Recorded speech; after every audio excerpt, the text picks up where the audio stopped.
Today will be the last day that voters can request an absentee ballot for the upcoming election. And John is asking how much postage is required to mail an absentee ballot. Well, here's Victor Puente with the answer to that good question.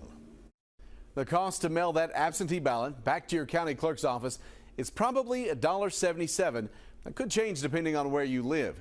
I checked with multiple clerk's offices this morning. Fayette, Scott, Clark, and Montgomery counties all told me it costs $1.77 to mail that ballot. Madison County told me it costs $2.04 there. Either way, 3 forever stamps, which cost 73 cents each, would be enough to cover it. Of course, you don't have to spend money. Each county clerk has at least one drop box where you can return your absentee ballots. They must be returned by 6 p.m. on November 5th to be counted. If you have a good question, just email us, goodquestion@wkyt.com. And I'll see you on WKYT Mornings.